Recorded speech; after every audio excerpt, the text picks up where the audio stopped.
അസ്സാം വലൈക്കും ഹായോൾ. അപ്പോൾ നമ്മൾ പറഞ്ഞ പോലെ തന്നെ നമ്മളെ വീടും പരിസരം വൃത്തിയാക്കി വെക്കുക. അതിലേറ്റവും മെയിൻ എന്താണ്, നമ്മൾ അടുക്കള തന്നെയാണ്. അടുക്കളയിൽ നിന്നാണല്ലോ നമ്മളൊരു ദിവസം രാവിലെ തന്നെ തുടങ്ങുന്നത്. അപ്പോൾ നമ്മൾ അടുക്കള എപ്പോഴും നല്ല ഫ്രഷ് ആയിരിക്കണം, നമുക്ക് ഇറങ്ങാൻ നല്ല മൂഡ് ഉണ്ടായിരിക്കണമെങ്കിൽ നല്ല നീറ്റ് ആൻഡ് ഫ്രഷ് ആയിരിക്കണം. പിന്നെ നമ്മൾ ആരോഗ്യത്തിന് ഏറ്റവും നല്ലത് ആ അടുക്കള നല്ല ക്ലീൻ ആയിരിക്കണം എന്നുള്ളതാണ്. അപ്പോൾ എന്താണ്, മന്ത്ലി ഒരു ദിവസം, അതായത് മാസത്തിൽ ഒരു ദിവസം നമ്മളൊന്ന് മെനക്കെട്ട് ഇറങ്ങിയാൽ മതി. അല്ലെങ്കിൽ നല്ലപോലെ ശ്രദ്ധിക്കുന്ന ഒരാളെങ്കിൽ 2 മാസം കൂടുമ്പോൾ മതി. അപ്പോൾ ഞാൻ ആദ്യം ഫ്രിഡ്ജിൽ എല്ലാ കാര്യങ്ങളും അരി വലിച്ച് പുറത്തെടുത്തിട്ട് ഫ്രിഡ്ജ് നല്ലപോലെ ഒന്ന് ക്ലീൻ ചെയ്തെടുക്കുന്നുണ്ട്. ഫസ്റ്റ് നമ്മൾ അടുക്കളയിൽ ഏറ്റവും കൂടുതൽ ശ്രദ്ധിക്കേണ്ട ഒരു സംഭവം എന്ന് പറഞ്ഞാൽ ഫ്രിഡ്ജ് തന്നെയാണ്. കാരണം അവിടെയാണ് നമ്മൾ എല്ലാ ഭക്ഷണത്തിൻ്റെ കാര്യങ്ങളും കൊണ്ടുപോയി വെക്കുന്നത്. ബാക്കിയുള്ള സാധനങ്ങളൊക്കെ നമ്മൾ ഫ്രിഡ്ജിൽ വെച്ച് സൂക്ഷിച്ച് വീണ്ടും ചൂടാക്കി ഉപയോഗിക്കുന്ന ആൾക്കാരാണല്ലോ. അതുകൊണ്ട് തന്നെ നമ്മൾ ഫ്രിഡ്ജ് എപ്പോഴും നല്ല ക്ലീൻ ആൻഡ് ഫ്രഷ് ആയിരിക്കണം. നമ്മളെ കണ്ണുകൊണ്ട് കാണാൻ പറ്റാത്ത പല ജംസും ഫ്രിഡ്ജിലും ഉണ്ടാവും, നമുക്കത് അറിയാത്തതുകൊണ്ടാണ്. അപ്പോൾ എന്താണ്, നല്ലോണം ഫ്രഷായിട്ട് ഫ്രിഡ്ജ് വെക്കുക എന്നുള്ളത് അടുക്കളയിൽ മെയിനായിട്ട് നമ്മൾ ശ്രദ്ധിക്കേണ്ട ഒരു കാര്യമാണ്. അപ്പോൾ ഓരോ പാർട്സും കഴിച്ചെടുക്കുമ്പോൾ ശ്രദ്ധിച്ച് കഴിച്ചെടുക്കുക. അതേപോലെ തന്നെ തിരിച്ച് നമുക്ക് അതുപോലെ തന്നെ വെക്കാൻ ഒരാളെ ഹെൽപ്പ് ഇല്ലാണ്ട് പറ്റണം. അതുകൊണ്ട് ഓരോന്ന് ശ്രദ്ധിച്ച് ഓരോ പാർട്സും ഞാൻ കഴിച്ചെടുത്ത് ഫ്രിഡ്ജിൽ എല്ലാ കാര്യങ്ങളും പുറത്തെടുത്തിട്ടുണ്ട്. ഇനിയിപ്പോൾ എന്താണ്, നല്ല പോലെ തുണി കൊണ്ടൊന്ന് ആദ്യത്തെ ആ ഒരു പൊടിയും കച്ചറയെല്ലാം നമ്മളൊന്ന് എടുക്കുന്നുണ്ട്. നമ്മൾ ഇടയ്ക്കിടെ ക്ലീൻ ചെയ്യുന്നതാണെങ്കിൽ അത്ര വലിയ ബുദ്ധിമുട്ടൊന്നും ഉണ്ടാവില്ല, വേഗം തന്നെ ക്ലീൻ ചെയ്തെടുക്കാൻ പറ്റും. അപ്പോൾ ഒരു മാസത്തിൽ ഒരു ദിവസം, ഫ്രിഡ്ജിലാണെങ്കിൽ 2 മാസം കൂടുമ്പോൾ ഒക്കെ ക്ലീൻ ചെയ്താൽ മതി. കാരണം നമ്മൾ നല്ലപോലെ നീറ്റാക്കി കൊണ്ടുപോകുന്ന എന്നുണ്ടെങ്കിൽ, കാരണം വാരി വലിച്ചിട്ട് ഒന്നും കൊണ്ടുപോയി വെക്കണ്ട. ഇപ്പോൾ പാലാണെങ്കിൽ പാക്കറ്റ് കഴുകി തുടച്ച് കൊണ്ടുപോയി വെക്കുക. ഇനിയിപ്പോൾ നമ്മൾ ഭക്ഷണങ്ങൾ ബാക്കിയുള്ള പാത്രത്തിലാക്കി കൊണ്ടുപോയി വെക്കുന്നതാണെങ്കിൽ അതൊന്ന് പുറം ഭാഗമെല്ലാം തുടച്ച് വൃത്തിയാക്കിയിട്ട് ഫ്രിഡ്ജിലേക്ക് വെക്കുകയാണെങ്കിൽ നമുക്കെന്താണ്, ഒരു 2 മാസത്തിൽ ഫ്രിഡ്ജ് നല്ല നീറ്റായിട്ട് നിൽക്കും കേട്ടോ. ഇപ്പം ഞാനൊരു 2 മാസം 3 മാസത്തിൻ്റെ അടുത്തായി ഫ്രിഡ്ജ് ക്ലീൻ ചെയ്യുന്നത് ഇപ്പോൾ വീണ്ടും.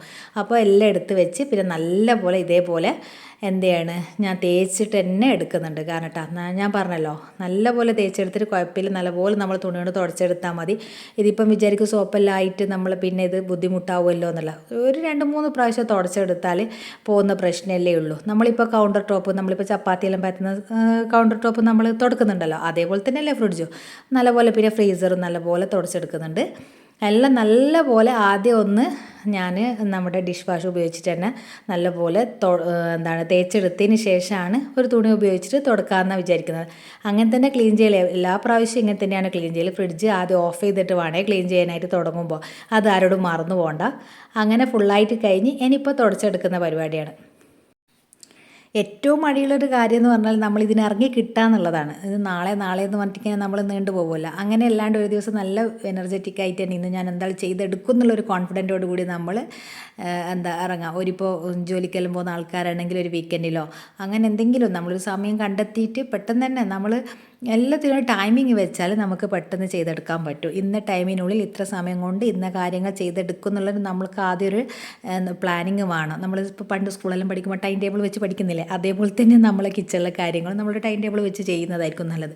പിന്നെ ഇതിലുള്ള എല്ലാ കാര്യങ്ങളും ഞാൻ നല്ലപോലെ തേച്ച് കഴുകി എടുക്കുന്നുണ്ട് കേട്ടോ. ഞാൻ പിന്നെ ഓരോന്നും നമ്മൾ കഴുകി ആ ഒരു ഉണക്കി ഫ്രിഡ്ജിലേക്ക് വെച്ചിട്ടുള്ള ആ ഒരു വൃത്തി ഉണ്ടല്ലോ, ഇത് തുണി കൊണ്ട് തുടച്ചാലൊന്നും ആ വൃത്തി കിട്ടൂല. അതുകൊണ്ട് തന്നെയാണ് നല്ലപോലെ ഇതേപോലെ തേച്ച് കഴുകി എടുക്കുന്നത്.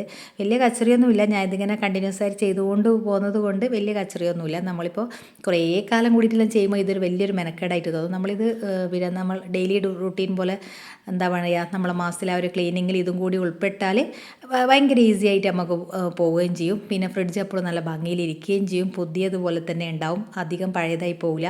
പിന്നെ കാര്യങ്ങളെല്ലാം പെട്ടെന്ന് നമുക്ക് ക്ലീൻ ചെയ്തെടുക്കാനും പറ്റും. കണ്ടിന്യൂസ് ആയിട്ട് ചെയ്തുകൊണ്ടിരിക്കുന്ന ഒരാളാണെങ്കിൽ. എത്രയോ ആൾക്കാർ എനിക്കറിയാം ഇങ്ങനെ ക്ലീൻ ചെയ്യാതെ ഫ്രിഡ്ജെല്ലാം ഭയങ്കര അലമ്പായിട്ട് വെക്കുന്നത്. അതുകൊണ്ടാണ് പ്രത്യേകം പറഞ്ഞത്, നമ്മളെപ്പോഴും നമ്മളെ ഫ്രിഡ്ജിൽ ഭക്ഷണ പദാർത്ഥങ്ങൾ ബാക്കി കൊണ്ടയക്കുന്ന ഒരു സ്ഥലമാണ്, അതെപ്പോഴും നമ്മൾക്ക് ഓർമ്മ വേണം. അപ്പോൾ കഴുകി വൃത്തിയാക്കി വെച്ച എല്ലാ കാര്യങ്ങളും ഞാൻ നല്ലപോലെ ഒരു ഉണങ്ങിയ ടവൽ ഉപയോഗിച്ചിട്ട് തുടച്ചെടുക്കുന്നുണ്ട് കേട്ടോ. നല്ലപോലെ തുടച്ചതിന് ശേഷമാണ് നമ്മൾ വീണ്ടും ഫ്രിഡ്ജിലേക്ക് ഓരോ പാർട്സ് കൊണ്ടുപോയി വെക്കുന്നുണ്ട്. ഓരോ ഫ്രിഡ്ജിനും ഓരോ സെറ്റിങ്സ് ആയിരിക്കും, അതനുസരിച്ച് നമ്മൾ കൈകാര്യം ചെയ്യണം. അപ്പോൾ എന്താണോ ഓരോരുത്തരുടെ ഫ്രിഡ്ജിൻ്റെ സ്ഥിതി അനുസരിച്ച് അവർക്ക് കംഫർട്ടായുള്ള രീതിയിൽ നമ്മൾ ചെയ്തെടുക്കണം. എനിക്കിതൊക്കെ കഴിച്ചെടുത്താൽ പെട്ടെന്ന് ഈസി ആയിട്ട് വെക്കാൻ പറ്റുന്നുണ്ട് കേട്ടോ. എൻ്റെ അങ്ങനെ ബുദ്ധിമുട്ടുള്ള കാര്യങ്ങളൊന്നും ഇതിലില്ല.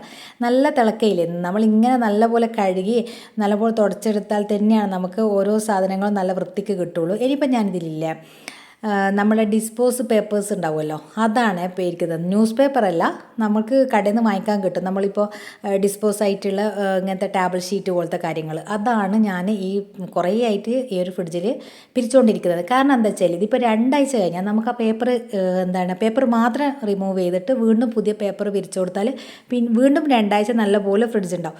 വീണ്ടും നമ്മൾ പേപ്പർ അങ്ങനെ പിരിച്ചു, അങ്ങനെ ഒരു 2 മാസം ഞാനിങ്ങനെ 2 ആഴ്ച കൂടുമ്പോൾ ഈ പേപ്പർ മാറ്റിയിട്ട് ഉപയോഗിക്കും.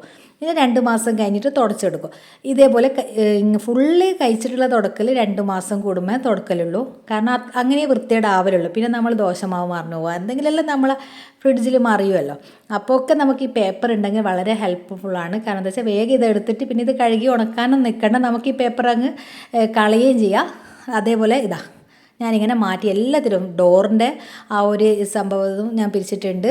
ഫ്രിഡ്ജിൻ്റെ ഓരോ തട്ടിലും ഞാൻ പിരിച്ച് ഒക്കെ നീറ്റാക്കി വെച്ചിട്ടുണ്ട്. ഇനിയിപ്പോൾ ഒരു ബോക്സ് ഫ്രൂട്ട്സിനും ഒരു ബോക്സ് വെജിറ്റബിൾസിൻ്റെ ആണ്. പക്ഷേങ്കിൽ എന്നെ സംബന്ധിച്ചിടത്തോളം ഞാൻ ഫ്രിഡ്ജിൽ അങ്ങനെ ഫ്രൂട്ട്സും വെജിറ്റബിൾസും സൂക്ഷിക്കുന്ന ഒരാളല്ല. കാരണം ഞാൻ കുറച്ച് വാങ്ങിയിട്ട് സൂക്ഷിക്കുന്ന ഒരാളാണ്. കാരണം ഒരിക്കലും ഞാൻ വെജിറ്റബിൾസ് ഫ്രിഡ്ജിൽ വെക്കലില്ല. കറിവേപ്പില മാത്രമേ സൂക്ഷിക്കുള്ളൂ, തക്കാളി, പച്ചമുളക്. ബാക്കിയുള്ള ഒരു സംഭവങ്ങൾ ഞാൻ കറക്റ്റായിട്ട് ഓരോ ദിവസത്തേക്ക് വാങ്ങി ഉപയോഗിക്കുന്ന ഒരാളാണ്. ഇപ്പോൾ കൂടുതലായിട്ട് ഉപയോഗിക്കുന്ന ആൾക്കാരാണെങ്കിൽ അതിൻ്റെ രീതിക്ക് നല്ലപോലെ കഴുകി വൃത്തിയാക്കുകയൊക്കെ ചെയ്തിട്ടാണ് ഇപ്പോഴത്തെ പച്ചക്കറിയെല്ലാം നമ്മൾ ഫ്രിഡ്ജിലേക്ക് കൊണ്ടുപോയി വെക്കാൻ പാടുള്ളൂ. കാരണം അത്രയും വിഷം അടിച്ച് വരുന്നൊരു സാധനങ്ങളാണ്.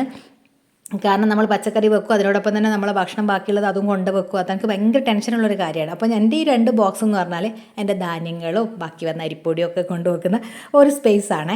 അപ്പോൾ പിന്നെ ഇതെല്ലാം നല്ല വൃത്തിയാക്കി വെച്ച് രണ്ടാമത് എല്ലാം വേണ്ടാത്ത കുറേ സാധനങ്ങളുണ്ടെന്നല്ലോ ഒഴിവാക്കി കളഞ്ഞ് ആവശ്യമുള്ള സാധനങ്ങൾ മാത്രം സെറ്റ് ചെയ്ത് അങ്ങനെ ഫ്രിഡ്ജ് അടിപൊളിയാക്കി. ഇപ്പം ഞാൻ ലൈറ്റ് ഓൺ ആക്കിയിട്ടുണ്ട് കേട്ടോ, കുറച്ചുകൂടി വീഡിയോ ക്ലാരിറ്റി വേണ്ടതുകൊണ്ട്. ഇനി അടുത്ത സ്റ്റേജാണ് ബുദ്ധിമുട്ടുള്ളൊരു സ്റ്റേജ് എന്ന് വിചാരിക്കുന്നത്. കാരണം നമ്മൾ കിച്ചൻ്റെ കബോർഡിൻ്റെ ഉള്ളിലൊന്ന് നീറ്റാക്കി എടുക്കുക എന്നുള്ളത്. കിച്ചണിൽ മെയിനായിട്ട് നമ്മൾ ശ്രദ്ധിക്കേണ്ട അടുത്തൊരു കാര്യം എന്ന് പറഞ്ഞാൽ ഈ ഒരു കബോർഡ് തന്നെയാണ്. കബോർഡിൻ്റെ ഒരു പ്രശ്നം എന്ന് പറഞ്ഞാൽ ചെതൽ വരും, കൂറ, പാറ്റ, ഇതൊക്കെ നിറഞ്ഞിട്ട് ആകെ വൃത്തിയിടാവുന്നൊരു സ്ഥലമാണിത്. അപ്പോൾ ഇതും നമ്മൾ ഇടയ്ക്കിടെ ക്ലീൻ ചെയ്ത് കൊടുക്കണം. ഇത് നമ്മൾ എത്രത്തോളം നമ്മൾ ശ്രദ്ധിക്കുന്നു അത്രത്തോളം ഇത് നമുക്ക് മുന്നോട്ട് കൊണ്ടുപോകാൻ പറ്റുള്ളൂ. അല്ലെങ്കിൽ പിന്നെ പെട്ടെന്ന് ചെതലെല്ലാം വന്ന് വീണ്ടും നമ്മൾ കബോർഡ് മാറ്റി ഫിറ്റാക്കേണ്ടി വരുന്ന ഒരു അവസ്ഥയിലേക്ക് വരും. അപ്പോൾ മാക്സിമം ചെതൽ വരാതെ നോക്കണമെങ്കിൽ മെയിനായിട്ട് വേണ്ടത് നല്ലപോലെ ഉണങ്ങിയ പാത്രങ്ങൾ മാത്രം കൊണ്ടുപോയി വെക്കുക എന്നുള്ളതാണ്. നനഞ്ഞ കൈ കൊണ്ട് പോയി തുറക്കാതിരിക്കുക. അങ്ങനത്തെയുള്ള കുറച്ച് കാര്യങ്ങൾ നമ്മൾ ശ്രദ്ധിക്കണം.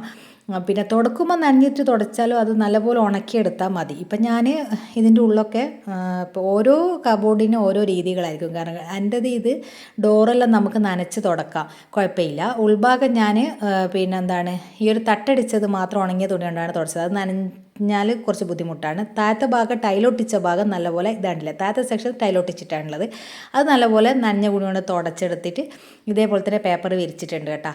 ഇതും ഞാനൊരു കുറച്ച് ദിവസം കഴിഞ്ഞാൽ ഈ പേപ്പർ മാറ്റി വീണ്ടും ഒരു പേപ്പർ വിരിക്കാൻ വേഗം കഴിയുമല്ലോ, അതുകൊണ്ടാണ്. പിന്നെ നല്ലപോലെ നമുക്ക് ഇടയ്ക്കിടെ ഉപയോഗിക്കേണ്ട പാത്രങ്ങളെല്ലാം മുൻപോട്ട് വെച്ചിട്ട് നമ്മൾ ഉപയോഗം കുറഞ്ഞ പാത്രങ്ങളൊക്കെ സൈഡിലോട്ടാക്കി വെച്ചിട്ട് അങ്ങനെയൊക്കെ അത് സെറ്റ് ചെയ്തെടുത്തിട്ടുണ്ട്.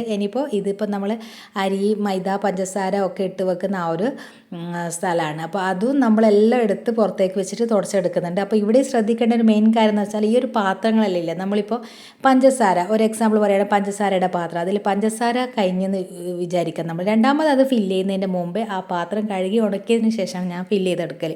അത് മെയിനായിട്ട് ശ്രദ്ധിക്കുക. അപ്പോൾ ഓരോ പാത്രങ്ങളും നമ്മൾ അങ്ങനെ രണ്ടാമത് റീഫിൽ ചെയ്യുമ്പോൾ കഴുകി ഉണക്കി റീഫിൽ ചെയ്യുന്നതാണെങ്കിൽ ആ പാത്രങ്ങൾക്ക് എന്നും ആ ഒരു പുതുമ നിലനിൽക്കും എന്നുള്ളതാണ്. അങ്ങനെ ഈ ഡോറ് കാണുമ്പോൾ വലിയ കച്ചറൊന്നുമില്ല, കണ്ടില്ല, തുടച്ചാലാ മനസ്സിലായാൽ എത്രത്തോളം പൊടികൾ പോയി നിൽക്കുന്നുണ്ട് എന്നുള്ളത്. അപ്പോൾ അത്രയും പൊടികൾ ഇവിടെ ഉണ്ട്. കാണുമ്പോൾ അങ്ങനെ നമുക്ക് പൊടി ഉണ്ടെന്നൊന്നും ഫീൽ ആവില്ല. അപ്പോൾ പിന്നെ എല്ലാ ഡോറ് തുടച്ചെടുക്കൽ മെയിനായിട്ട് എനിക്ക് ഭയങ്കര ബുദ്ധിമുട്ടുള്ള കാര്യമാണ് കേട്ടോ. അപ്പോൾ ഓരോ നമ്മൾ ഇതിൻ്റെ ഉള്ളിലെ കാര്യങ്ങളെല്ലാം ക്ലീൻ ചെയ്തെടുത്തതിന് ശേഷം പുറം ഭാഗം ഞാൻ പറഞ്ഞല്ലോ എൻ്റെ ഈ ഒരു ഫൈബറാണ്, അതുകൊണ്ട് തന്നെ പിന്നെ ഇങ്ങനെ വാഷ് ചെയ്യുന്നതിന് കുഴപ്പമില്ല. നമുക്ക് ഷാമ്പൂവിൽ വാഷ് ചെയ്യാം, ഇതേപോലെ പിന്നെ നമുക്ക് തേച്ച് കഴുകിയിട്ട് എന്ത് ചെയ്യാം. ഉള്ളിലേക്ക് വെള്ളം പോവാത്ത രീതിയിൽ നല്ലപോലെ ചെയ്തെടുത്താൽ മതി. ഇതിപ്പോൾ എല്ലാവരും കബോർഡ് ഇതേപോലെ കഴുകി എടുക്കാൻ പറ്റുമെന്ന് അറിയില്ല. അപ്പോൾ ഓരോരുത്തരുടെ കംഫർട്ട് അനുസരിച്ചിട്ട് നമ്മൾ ഇനിയിപ്പോൾ ഒന്നും ഇങ്ങനെ ലിക്വിഡും സോപ്പൊന്നും ഉപയോഗിക്കാൻ പറ്റാത്തതാണെങ്കിൽ, നനഞ്ഞ തുണി കൊണ്ട് തുടക്കാൻ പറ്റാത്തതാണെങ്കിൽ അതേപോലെ ഉണങ്ങിയ തുണി കൊണ്ട് ഉപയോഗിക്കാം. പക്ഷേ അധികവും നമ്മൾ വർക്ക് ഏരിയ, കിച്ചണിലെല്ലാം വെക്കുന്ന ഇപ്പം വരുന്ന കബോർഡൊക്കെ നമുക്ക് തുടച്ച് ക്ലീൻ ചെയ്യാൻ പറ്റുന്ന രീതിയിലുള്ളത് തന്നെയാണ് വരുന്നത്. അപ്പോൾ ഈ ഒരു ഫൈബറിൻ്റെതായതുകൊണ്ട് തന്നെ ഞാൻ എന്താണ് നല്ലപോലെ തുടച്ചെടുക്കുന്നത്. തുടച്ചാൽ ഭയങ്കര ഷൈനിങ് ആട്ടോ, നല്ലോണം തിളങ്ങും. അപ്പം നമുക്ക് നല്ലൊരു രസമായിരിക്കും കാണാനായിട്ട്. ചിലത് ഉണ്ടാവില്ല, എത്ര തുടച്ചാലും ആ ഒരു ഭംഗി കിട്ടാതെ. അങ്ങനെയല്ല, ഇത് നല്ല ഭംഗിയുള്ളൊരു സംഭവമാണ്. അതുകൊണ്ട് തന്നെ ക്ലീൻ ചെയ്തെടുക്കുന്നുണ്ട് നല്ലപോലെ. കുറച്ച് മെനക്കെട്ട ഞാൻ പറഞ്ഞല്ലോ, ഒരു ദിവസം നമ്മളൊന്ന് മെനക്കെട്ടാൽ, എല്ലാ ദിവസവും ഇത് നമ്മൾ ചെയ്തുകൊണ്ടിരിക്കുന്നില്ലല്ലോ. അപ്പോൾ ഒരു ദിവസം, ഏതെങ്കിലും ഒരു ദിവസം നമുക്ക് നല്ല മൂഡുള്ള ദിവസം, അല്ലെങ്കിൽ ഇങ്ങനത്തെ ജോലികളെല്ലാം ചെയ്യുമ്പോൾ മനസ്സൊരു ഹാപ്പി ആവാൻ നല്ല ഇഷ്ടമുള്ള പാട്ട് കേൾക്കുക. ചിലപ്പോൾ ചില ആൾക്കാർക്ക് പിന്നെ മടുപ്പുണ്ടാവുമല്ലോ, അത് മാറിക്കിട്ടാനാണ് പറഞ്ഞത്. നമുക്ക് എന്താണ് ഇഷ്ടമുള്ളത്? ചില ആൾക്ക് ഖുറാൻ പാരായണമായിരിക്കും, ചില ആൾക്ക് പിന്നെ മതപ്രഭാഷണം അങ്ങനെയൊക്കെ കേൾക്കാൻ ഇഷ്ടമുള്ള എന്തെങ്കിലും ഒന്ന് ഓണാക്കി വെച്ചതിന് ശേഷം നമ്മളിങ്ങനെ ജോലികൾ ചെയ്തുകൊണ്ടിരിക്കുമ്പോൾ ഇതത്ര ബുദ്ധിമുട്ടായിട്ട് തോന്നില്ല. അപ്പോൾ എല്ലാം തേച്ച് കഴുകി തുടച്ചെടുത്തിട്ട് അടിപൊളിയാക്കി എടുത്തിട്ടുണ്ട് കേട്ടോ. അപ്പോൾ തിളങ്ങുന്നത് കണ്ടില്ലേ. ഇനിയിപ്പോൾ വോള് തുടച്ചെടുക്കുന്നുണ്ട്, കിച്ചണിലെ ടൈല്. ഇതൊന്നും നമ്മൾ ഇപ്പോൾ ചിക്കൻ പൊരിക്കൽ, പപ്പടം പൊരിക്കലൊക്കെ ആയിട്ട് അങ്ങനെ ഒട്ടാകെ ഒരു എണ്ണമായി എന്തായാലും കിച്ചണിൽ ഉണ്ടാവും. അപ്പോൾ എന്താണ്, അത് നമ്മൾ ഇതേപോലെ തന്നെ സോപ്പ് ഉപയോഗിച്ച് തുടച്ചെടുത്താലേ ആ ഒരു ടൈലിന് നല്ല ഭംഗി ഉണ്ടാവുള്ളൂ. മാറ്റ് ഫിനിഷുള്ള ടൈലല്ല എൻ്റെ കിച്ചണിലുള്ളത്, അതുകൊണ്ട് തന്നെ എനിക്ക് ഇടയ്ക്കിടെ തുടക്കേണ്ടി വരുന്നുണ്ട്. കാരണം എന്താ വെച്ചാൽ നമ്മളൊരു കൈ വെച്ചാൽ ആ ഒരു പിന്നെ സ്ക്രാച്ച് അവിടെ ഉണ്ടാവും. അപ്പോൾ പിന്നെ ഇടയ്ക്കിടയ്ക്ക് തുടച്ചാൽ ഇതേപോലെ ക്ലീൻ ആയിട്ട് കിട്ടുള്ളൂ. അപ്പോൾ ഇത് നല്ലപോലെ തിളങ്ങുന്നുണ്ട്. അപ്പോൾ നമ്മളെ കിച്ചൺ എപ്പോഴും പുതിയതുപോലെ നിൽക്കണമെങ്കിൽ നമ്മൾ ഒരു 2 മാസം കൂടുമ്പോൾ മാസത്തിൽ ചെയ്യുന്നതാണ് ഏറ്റവും ബെസ്റ്റ് എന്നേ ഞാൻ പറയുള്ളൂ കേട്ടോ. പിന്നെ നമ്മൾ കിച്ചണിലെ വിൻഡോ, ഫാന് ഒക്കെ പിന്നെ തുടച്ചെടുക്കണം. എന്നാലേ നമുക്ക് എല്ലാം നല്ല ക്ലീൻ ആയിട്ട് കിട്ടുള്ളൂ. അങ്ങനെ ഓരോ സൈഡ് ഞാനിപ്പോൾ ഓരോന്നും വീഡിയോയിൽ അങ്ങനെ കംപ്ലീറ്റ് ആയിട്ട് കാണിച്ചാൽ വീഡിയോ ഒരുപാട് ലെങ്ത് ആവും. അതുകൊണ്ട് ഞാൻ കുറച്ച് മെയിനായിട്ടുള്ള ഭാഗം മാത്രമേ നിങ്ങൾക്ക് കാണിക്കുന്നുള്ളൂ. ഞാൻ പറഞ്ഞ കുറേ കാര്യങ്ങൾ നിങ്ങൾ ശ്രദ്ധിക്കുക. നിങ്ങളെ കിച്ചൺ എപ്പോഴും പുതിയതുപോലെ നിൽക്കണമെങ്കിൽ പാത്രങ്ങൾ നല്ലോണം വൃത്തിയുണ്ടായിരിക്കണം, നമ്മളെ കിച്ചൻ്റെ കബോർഡ് വൃത്തിയുണ്ടായിരിക്കണം, ചുമര് വൃത്തിയുണ്ടായിരിക്കണം. എല്ലാ കിച്ചണും ടൈലൊട്ടിച്ചിട്ടാണല്ലോ ഉണ്ടാവുക. അപ്പോൾ അത് വൃത്തിയുണ്ടായിരിക്കണം. അപ്പോൾ എല്ലാ കാര്യങ്ങളും ഇതേപോലെ ക്ലീൻ ചെയ്ത് വെക്കുകയാണ്. നമ്മുടെ കിച്ചൺ എപ്പം പുതിയതുപോലെ ഉണ്ടാവും. ഞാൻ രാവിലത്തെ ബ്രേക്ക്ഫാസ്റ്റ് കാര്യങ്ങൾ രാവിലത്തെ തിരക്കെല്ലാം കഴിഞ്ഞ് 9:30ക്കാണ് ക്ലീനിങ്ങിന് ഇറങ്ങിയത്. ഇപ്പോൾ ഏകദേശം 2:30 മണി ആവുന്നുണ്ട്. അപ്പോൾ ഇൻഷാ അള്ളാ എല്ലാവരും ഇതേപോലെ ഒന്ന് ശ്രദ്ധിക്കും.